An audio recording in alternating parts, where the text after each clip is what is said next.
Seringkali, aku merasa tubuhku lemas. Nafasku seolah akan berhenti, bila aku tak bisa keluar dan menyatu dengan rakyat yang melahirkanku.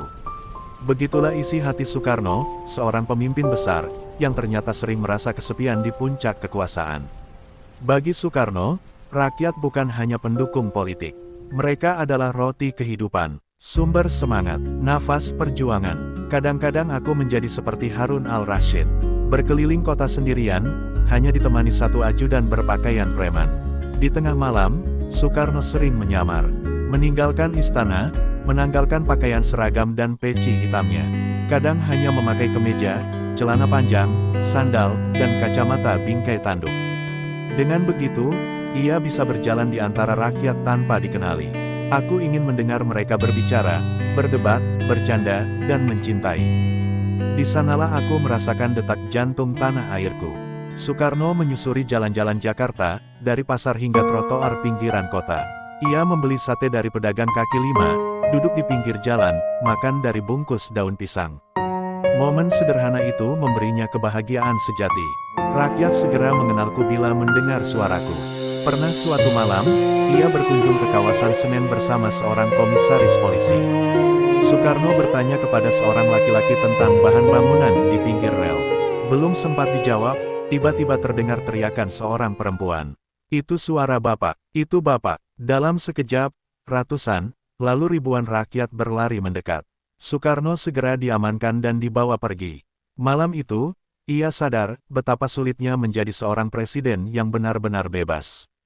Jabatan presiden tak ubahnya seperti pengasingan yang terpencil. Ia merasa terkurung di dalam kekuasaannya sendiri. Bukan karena tembok istana, tapi karena orang-orang di sekelilingnya yang memperlakukannya berbeda.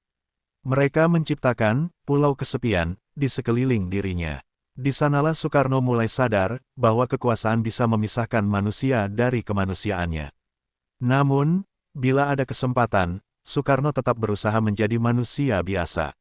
Saat berkunjung ke luar negeri, ia selalu ingin melihat kehidupan rakyat di negara itu. Di Tokyo, misalnya, ia mendengar ada panggung terkenal bernama Kokusai Gekijo. Tempat ratusan gadis menari sekaligus di atas panggung. Duta Besar Indonesia di sana bahkan belum pernah menontonnya. "Hei Bambang Sugeng," katanya, "engkau ini diplomat yang malang. Seorang duta harus mengenal kehidupan negeri tempat ia bertugas." Ia pun menonton pertunjukan itu, dan menikmati keindahan seni. Namun, lagi-lagi, media menulis sensasi. "Lihat, Soekarno sang pemburu cinta mulai lagi." Soekarno tahu, reputasinya sering disalahpahami. Namun ia tidak peduli. Ia mencintai keindahan, termasuk kecantikan wanita, yang baginya adalah bunga kehidupan.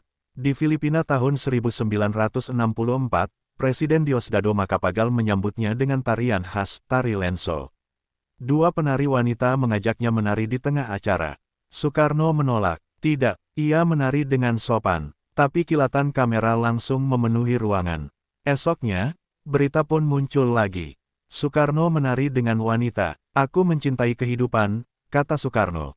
"Dan aku benci kemunafikan." Ia tidak menutupi sisi manusianya.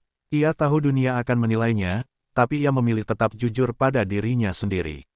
Di akhir catatan itu, Soekarno mengenang masa-masa revolusi tahun 1946.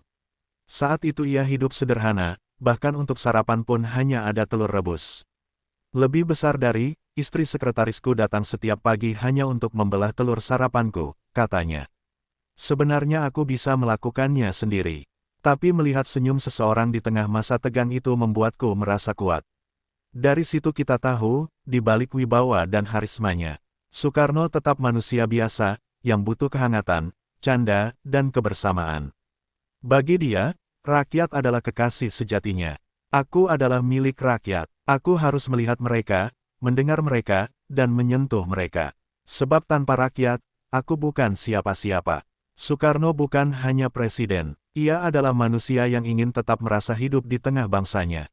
Dan di antara semua gelar dan kebesarannya, yang paling ia rindukan hanyalah rasa dekat dengan rakyat jelata.